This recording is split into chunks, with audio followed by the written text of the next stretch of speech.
Hello and welcome to Global Lens. Over the next 30 minutes, we put the spotlight on all the top stories from around the world. I'm Parikshit Luthra. These are the big global headlines we are tracking. The ceasefire between Israel and Iran appears to hold after the 12-day war. President Trump dismisses a Pentagon report which claimed the U.S. strikes failed to destroy nuclear sites. Trump equates the strikes to the atomic bombing of Hiroshima and Nagasaki. The NATO summit kicks off in Netherlands. European nations endorse increasing their defense budget to 5% of GDP. 26 people killed in a fresh wave of Russian attacks on Ukraine ahead of the summit. 3, 2, 1, ignition, and lift.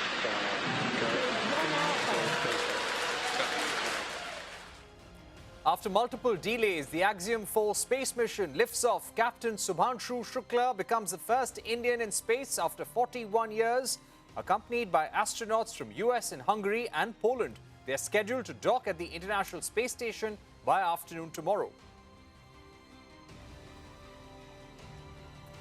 First, let's take a look at how markets performed worldwide. Asia-Pacific markets ended mixed as investors assessed the Israel-Iran ceasefire and fresh signals from the US Federal Reserve. In South Korea, the Kospi edged up marginally while the Kosdaq slipped. Japan's Nikkei 225 rose nearly 0.5%, but the broader topics ended flat.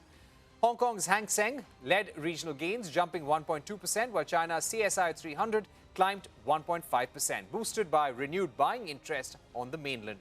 Back home, strong global cues lifted sentiment on Dalal Street. The Sensex and Nifty surged to their highest closing levels of 2025 so far, with IT and FMCG stocks driving the rally.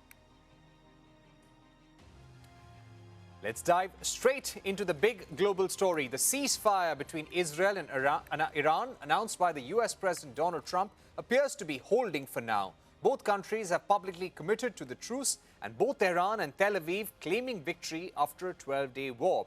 US President Trump also doubled down his claim that recent US strikes had completely destroyed 3 Iranian nuclear facilities. This comes after an initial intelligence assessment by the Pentagon revealed that sites had not been destroyed and Iran's nuclear program has been set back only by a few months. Meanwhile, European and North American leaders have gathered at The Hague in Netherlands for the NATO summit. The alliance's members have endorsed increasing their defense budget to 5% of GDP. US President Donald Trump praised the defense spending plan earlier today. Speaking to reporters at the summit, the president also confirmed his commitment to the alliance's core collective defense promise, which he had initially undermined. To take this ahead, I'm now joined by Dana Stroul, Director of Research at the Washington Institute for Near East Policy. She's also the former US Deputy Assistant Secretary of Defense for the Middle East. She has also authored a new article in Foreign Affairs magazine on how Iran could escalate the situation. Dana, thank you so much for being with us here on Global Lens. The current truce seems volatile and fragile for now. Do you think this is going to hold? I think it remains to be seen, and certainly what's clear is for both Iran and for Israel, they needed a break. Iran needed a break from the constant Israeli strikes that were taking out their senior security leaders, their air defense, their missile launchers, vast parts of their nuclear program. And Israeli civilians needed a break from constantly having to run to their shelters because of Iranian ballistic missile attacks. So this gives both societies, both governments a chance to take a time out. But what's really important now is what happens next. And I think for the sake of most of the Middle East and for the world, what everyone would like to see is a return to the negotiating table to deal with the ultimate disposition of Iran's nuclear program. And that is something we haven't seen many announcements about. Right. What do you think in terms of the damage caused to the nuclear sites in Iran? We've been seeing all the intelligence reports that are appearing in US media. They're claiming that the strike has been limited in terms of the damage caused and perhaps has only been able to set back Iran's nuclear program by a few months. If that were true, would there be a possibility of further Israeli strikes on Iran?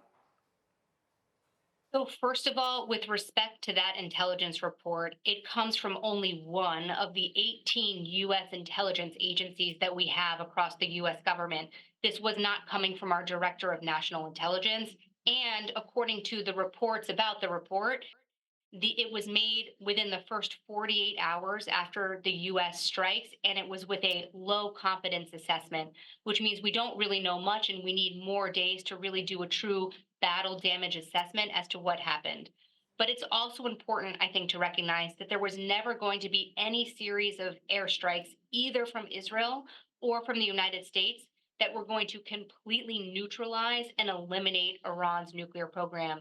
Military action can delay, it can disrupt, but the Iranian regime does have the option of trying to rebuild, to recover things, and we also don't know the location of the enriched uranium stockpile. So, given all of that, now there are a lot of decisions that the Iranian regime, excuse me, is going to have to make. Whether or not they actually want to pursue continuing to develop a nuclear weapon, or actually assure the world that they only have peaceful intentions and make meaningful concessions on their nuclear program going forward. And if they're not willing to make those meaningful concessions, I do think that a return to military action is very possible. What do you think is now going to happen over the next few weeks? At the NATO summit, the conversation was how to get back to the path of diplomacy, start negotiating on how you can put curbs on Iran's nuclear program. There was a JCPOA that Iran had walked back on in 2018. And now, in the face of humiliation, in the face of a war that has taken place, how do you get Iran to accept curbs? Why would they do that? Well, one of the reasons they would do it is because all of the ways in which Iran was projecting power and destabilizing the Middle East at the time that the JCPOA in 2015 was negotiated has changed. It's a completely different security and strategic environment across the Middle East now, nearly 2 years after the October 7th 2023 Hamas terror attacks. So, number one, the Iranian threat network, Hezbollah in Lebanon, Hamas in Gaza, Bashar al Assad in Syria, the militias in Iraq. It's a totally different structure, and those groups are not able to threaten the United States or Israel like they once were. Number two is Iran's vast ballistic missile arsenal cannot damage the Middle East the way we once thought they could. We've been able to effectively defeat and defend against Iran's ballistic missile and drone attacks. And number three, the political and diplomatic environment has changed. So I think a very important statement to look at is the G7 statement that came out of Canada just last week. In the middle of Israel's campaign inside Iran, the G7 still said Iran is the main driver of instability in the Middle East, and Iran cannot have a nuclear weapon. And so I think what President Trump is going to hear at the NATO summit is wanting to understand the game plan for following through on the other side of this military campaign and using diplomacy to really ensure that Iran does not retain pathways to a nuclear weapon. Right. Dana, explain to us, before the strikes, and one of the reasons why Donald Trump said that this strike on Iran's nuclear facilities was necessary because they had been talking for 60 days. Iran was not listening. There was no deal reached, and that's why they struck those nuclear sites in Iran. Now, when they return to negotiations after the ceasefire, what will be the objectives of the U.S. government in terms of curbs? What kind of curbs will the United States, will Israel be pushing for? Well, first of all, it's important to remind everybody of what President Trump's criticisms were of the 2015 Iran nuclear agreement from the Obama administration. The main concerns were one, that agreement had an expiration date on it. It only lasted for 10 years. And number two, that it conceded and allowed Iran to maintain domestic uranium enrichment within the country. And the belief and main criticism was that if Iran was allowed to maintain domestic enrichment, it always had a pathway to go for the nuclear weapon should the regime make the political decision to do that. And what was clear leading up to the Israeli military campaign is in those 5 rounds of negotiations led by Donald Trump's special envoy, Steve Witkoff, is the Iranians were not budging on their insistence that they be able to retain domestic enrichment. And so now on the other side of the real serious degradation to their nuclear infrastructure after Israel and American strikes, the question is whether or not the regime is going to be ready to make concessions and negotiate on the insistence on retaining domestic enrichment.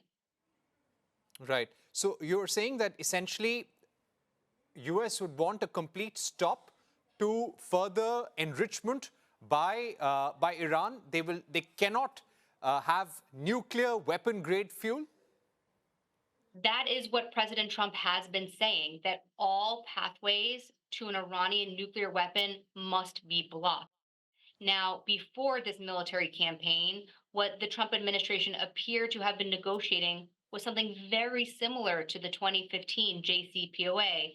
But now, given that they've directly challenged Iran and decimated so much of its nuclear and military industrial complex, it's hard to see how the Trump administration would just go back to the status quo ante in terms of negotiations. I think they're Right. going to ask and expect the Iranian regime to go further. Right. Dana, we also saw how Iran was hitting back at Israel. They carried out a limited strike on US bases as well in Qatar, which had no real impact also. But the question that I would like to ask you further is that, and this is something that you've written about in the Foreign Affairs magazine as well, about how Iran could escalate. Do you think we would still have to watch out for how Iran could possibly try to attack Israel or cause damage to US assets in the region? Yes, the point of my piece was that when you think about how Iran might respond, the key questions are when, how, and how often. So what we've seen over the past couple years is actually an Iranian pattern or playbook for response. Usually there's something loud and big up front. We've seen the Iranians launch ballistic missiles now multiple times. Notably, the past 3 times when ballistic missiles have been used against US forces, they've actually found a way to telegraph their intent before so that US forces can be prepared to defend against those attacks. And that's what we saw in the case of Qatar just 24 hours ago. But the Iranian regime has a long memory, and probably this is not the end. So Iran retains sleeper cells and assassination teams all over the world, far beyond the borders of the Middle East. They retain cyber capabilities, and they could, of course, they still have ballistic missiles and they still have drones, and they could attack the US bases and forces again. They could also choose to attack the energy infrastructure or other interests of their neighbors in the region. What I do think is important that we just saw is that the rest of Iran's threat network, Hezbollah, Hamas, the Houthis, the militias in Iraq, all decided to not intervene after the US struck Iran. So it looks like Iran is on its own, but certainly there are aspects of the Iranian security apparatus that are thinking through a much longer term response options that could inflict serious harm. Right. So you feel that Iran continues to work for those long-term options to cause damage. We've seen round one. Round one is not the end. Round one is not the end.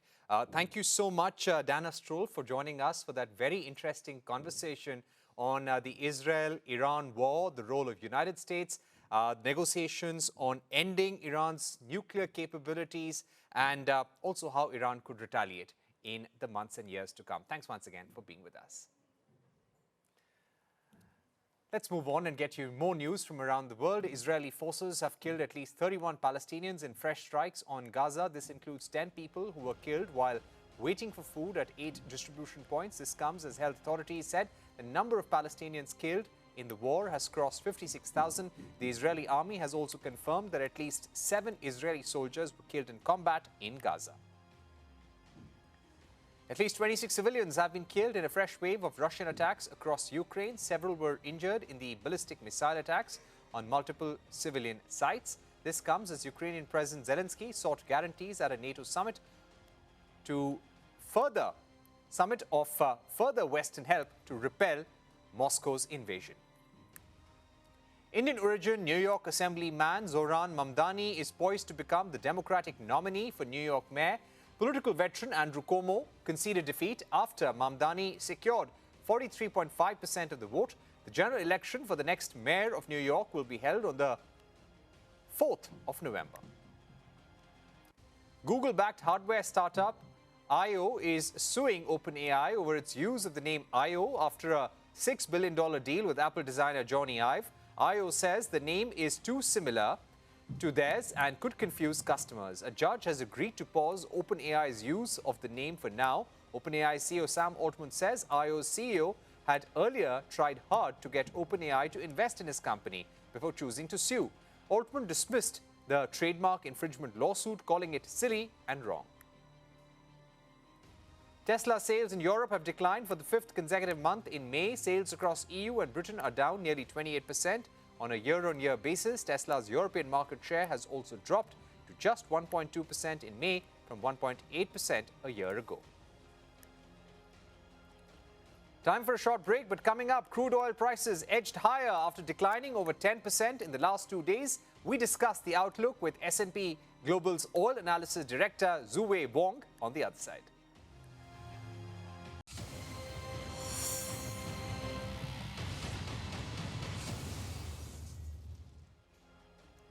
Welcome back. Crude oil prices edged higher after declining over 10% in the last 2 days. This after investors assessed the ceasefire between Iran and Israel. Growing expectations of an interest rate cut by the US Federal Reserve also supported prices. S&P Global has maintained its forecast that oil prices will remain at or below $60 per barrel by the end of this year. To get a sense of the production and the outlook going forward for crude oil, we are now joined by Zhuwei Wang, Director of Oil Analysis at S&P Global Commodity Insights. Thank you for joining us, Mr. Wang. Let me begin by asking you, the ceasefire between Iran and Israel is holding right now. What would be your outlook going forward? Thanks for having me, Parikshak, first of all. Indeed, in the past 10 days, right, so actually we saw roughly a very volatile oil prices because of the fire exchanges between Israel and Iran. And yesterday we saw a nascent but a fragile, I should say, ceasefire between the two nations. And even hours after that announcement, we're still seeing some exchanges fires. But back to the fundamentals at S&P, we think that our fundamental view for the oil prices forecast remain intact.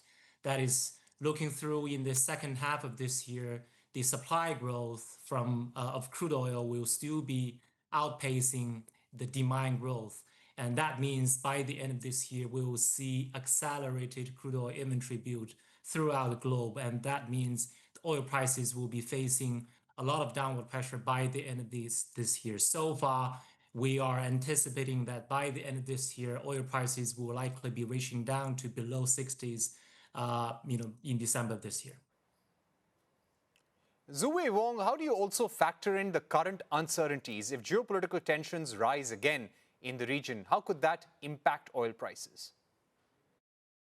I think so far in the past 10 to 12 days, we already saw roughly at least $8 to $10 per barrel of risk premiums has been back and forth priced in and priced out, right? So that actually has been setting the expectations of how additional risk premiums will likely be emerging back into the market if we're seeing, again, these kind of exchange fires, if not deterioration between the two sides.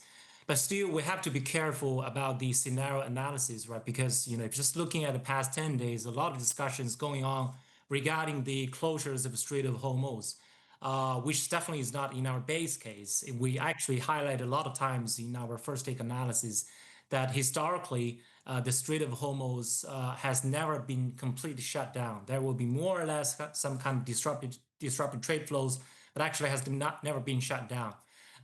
So in that sense, we should not price in the extreme huge volatility, assuming that Strait of Hormuz will be shut down because it has never been closed down. And Zhuwei, how do you see oil production in the near term and also for this year, both within OPEC Plus and non-OPEC producers? Yes, indeed. So first of all, from the OPEC Plus countries, since the second quarter of this year, we had witnessed additional barrels being increased by the OPEC Plus countries since they announced their unwinding production increase, after that voluntary cut. And looking forward in the third quarter of this year, particularly in the next 2 months, we'll continuously see OPEC Plus adding additional barrels, likely by 411,000 barrels per day to be expected announced at the beginning of next month, and similar volumes to be announced again in the month after. For the non-OPEC Plus countries, indeed, this year is also kind of increased volumes from those nations, namely Brazil, US, and the other non-OPEC countries. But I have to mention that majority of the additional supply growth this year actually has been and will be contributed by OPEC Plus. Mr. Wang, how do you see the role of other major producers like the United States in shaping global oil supply? And are we likely to see an increase in exports from the United States? Well, that's a very good question, Prakshit. So first of all, so the additional supply of the U.S. shale into the global oil market actually has always been a very critical components of the supply landscape.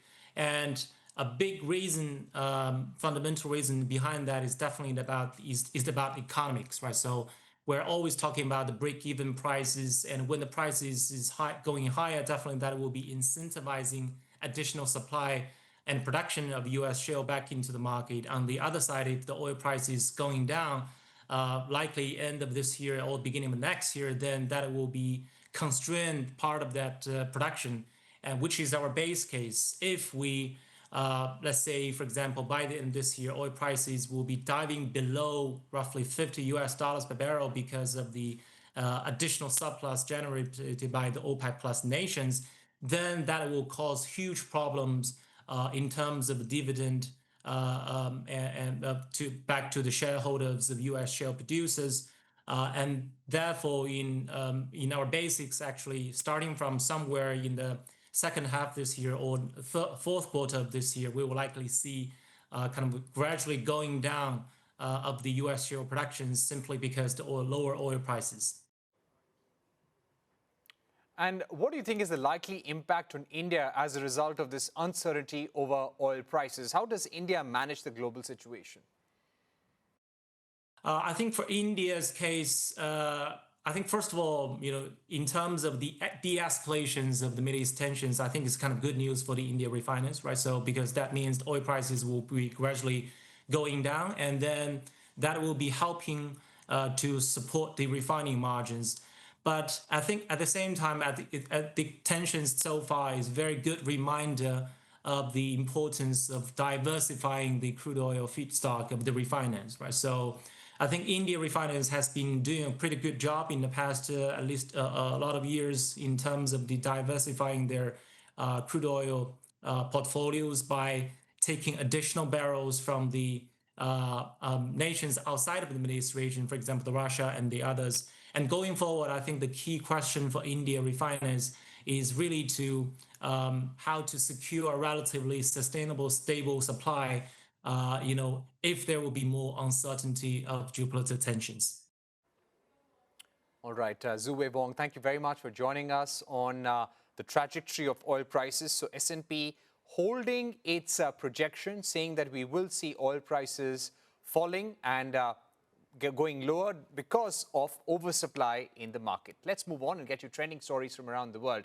U.S. Vice President J.D. Vance made a controversial gesture during his keynote address in Ohio. He raised his middle finger while criticizing the political culture in Washington, D.C.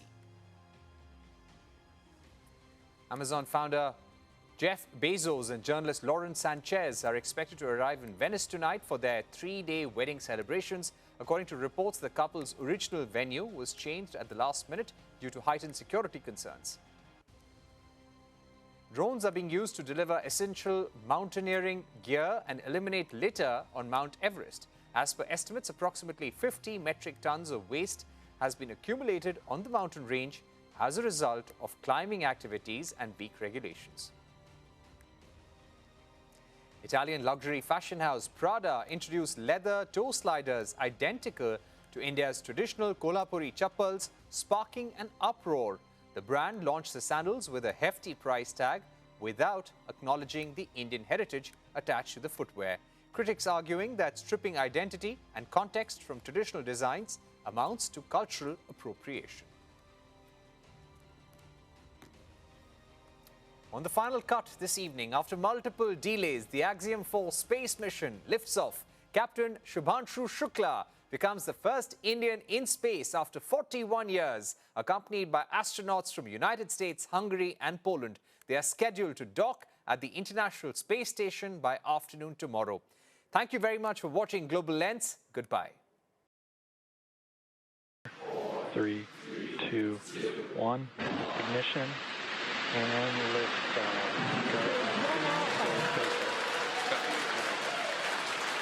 मेरे कंधे पे मेरे साथ मेरा तिरंगा है जो मुझे बता रहा है कि नहीं हूँ, मैं आप सबके साथ हूँ। आइए हम सब मिलकर भारत की इस ह्यूमन स्पेस प्रोग्राम की जर्नी की शुरुआत करें। धन्यवाद। जय हिंद, जय भारत। बहुत बड़ा गर्व है हमारे लिए आज का दिन, जो इतिहास में याद रखा जाएगा। बात अभी हुई थी, अभी सुबह हुई थी, निकलने के पहले बात किया था हम लोगों से कि मैं निकल रहा हूँ मम्मा। बात करके गए हैं आज। बात करके गए हैं। हाँ, आशीर्वाद लेके गए हैं, दही पेड़ा खिलाया, वो खा के गए हैं दूर से। To the crew, Godspeed, and spend as much time as possible to look out of the window.